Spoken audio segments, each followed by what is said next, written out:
Scott Ritter, thank you very much for joining us, my dear friend. I do want to explore at some length your understanding of what might be a realization on the part of the Israeli people that their leadership. So I'm getting notifications as I'm getting ready to tape with you guys. Hi everybody, welcome back to the channel. So in this clip, we're gonna watch Judge Knapp and Scott Ritter, discuss what's going on with.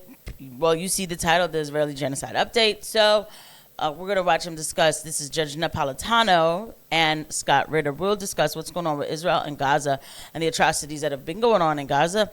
And we'll, maybe look at a couple tweets and everything, because this definitely is a discussion that needs to be had. There was some very disgusting posts by these so-called conservatives who were saying nobody's starving in Gaza. I mean, I just don't even understand. Like, look, everybody has a sponsor. Everybody needs to make their money. I get it. But I mean, sometimes this is just a bit much, okay? Like, this is really just a bit much. So without further ado, we'll get into this clip of Judge Andrew Napolitano with Scott Ritter discussing the atrocities happening in Gaza by the hands of Israel, funded through America. And we just have to keep it real about the whole thing. Thank you guys who have, tuned in to watch. I really, really appreciate everyone. Has been engaging in the most horrific genocide in the modern era. But before we do that, just about 2 hours ago, President Trump at an endless press gathering seated next to Prime Minister Starmer at one of Trump's golf clubs in Scotland, effectively threatened President Putin by saying, I gave you 50 days to end this war. Now I'm giving you 12.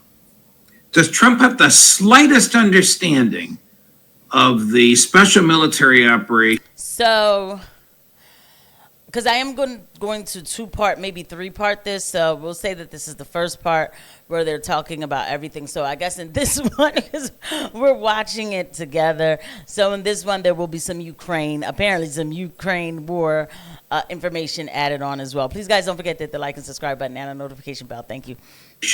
The history of Russia and Ukraine and the personality of Vladimir Putin to think that he could materially threaten him like that.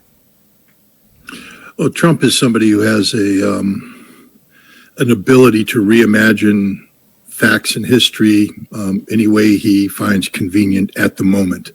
This is a man who knows full well who is responsible for the conflict in Ukraine. He is Donald Trump. He can look in the mirror every morning, and if he allows himself to remember back to when he was president in 2017, 2018, 2019, 2020, and remember the policies that he implemented, the offensive weaponry he sent in, the CIA bases he authorized to be built and why he authorized them to be built, the fact, his military was training a battalion of Ukrainian troops every 55 days for the sole purpose of eastward to fight and engage Russians in Donbass, to quote an army person, to kill Russians.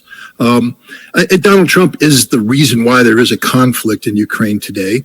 And, but he has conveniently forgotten that. This is a man who imagined a conversation with Vladimir Putin, who, imagined a conversation where he said, I will bomb the bovine excrement out of Moscow if you dare make a move on Ukraine. He didn't say that. He never had that conversation. But this is a man who lives in a fantasy world of his own construction. So here we are, Donald Trump trying to, build another fantasy world where he has apparently. It's actually, well, he that's not me, by the way. That is Scott Ritter's internet that was kind of probably, going out. Maybe it was a storm or something. But it's actually quite interesting to listen to Scott talk, because that statement where Trump said, oh, guess what? I told, Russia, I told Putin, we'll bomb Moscow, we'll bomb them and all of that, and come to find out it wasn't true. Now, anybody with, I'm sure, sense or, actual geopolitical analysts like A. Scott Ritter will tell you that did not happen. That is absolute bollocks. It's bananas. It's bonkers that he ever tried to think that he could get away with such a lie. But the thing is, when I was full MAGA during the Biden administration and I heard about this, I was like, you see, this is why Trump needs to be president, da, da, da, da. And I was fully, I sucked it in. I did. And this is the type of propaganda. This is the type of, lying to your base to keep them in this cult that is so dangerous, especially in a time like this when we are facing war in almost every section of the world, right? It truly is it's a disgrace, yes. The ability to play his way and make Vladimir Putin back down. But he's going to run head on into hard reality. Putin doesn't back down. I mean, Putin isn't looking for a fight. Putin actually is trying to avoid a fight. He didn't want this war to begin with. It was the Russians who bent over backwards to look for every possible off-ramp towards this conflict imaginable. It was the United States, both Trump and Biden, that failed, that they were seeking conflict. And now, Putin has said when this war ends, it must end forever. We don't want a forever war, which means that the root causes of this conflict must be addressed. Things like NATO membership, things like a NATO-trained army, things like NATO-backed Nazi government. All of this has to go. And the Russians aren't going to yield on this. This is an existential issue. And this is what Donald Trump fails to understand.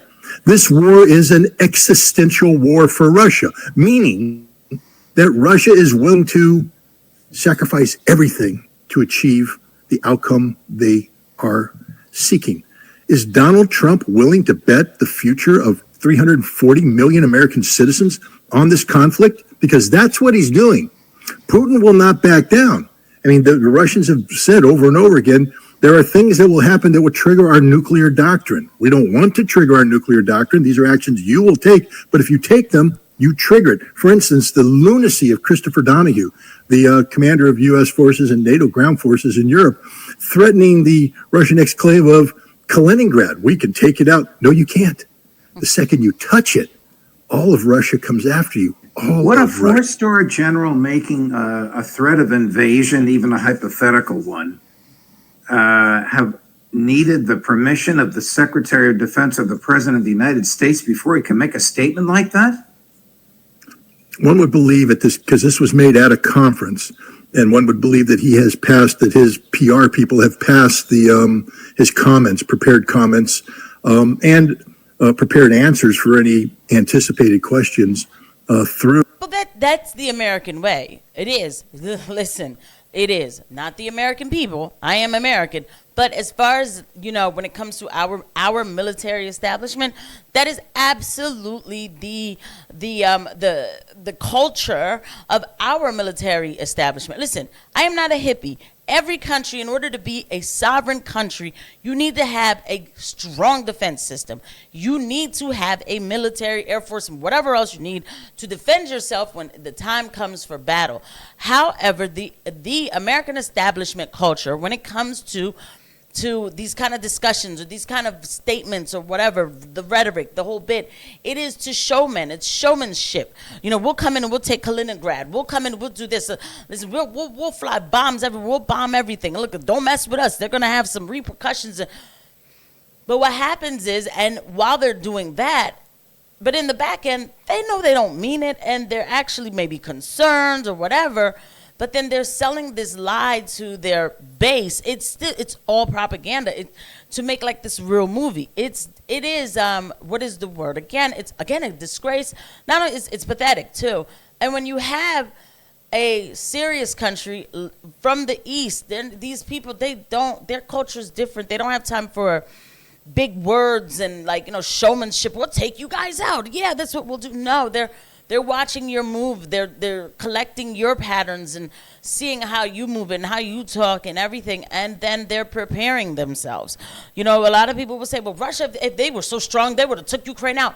A lot of childish Americans say things like that. And I just look at them like, man, this culture of, G.I. Joe has to really stop.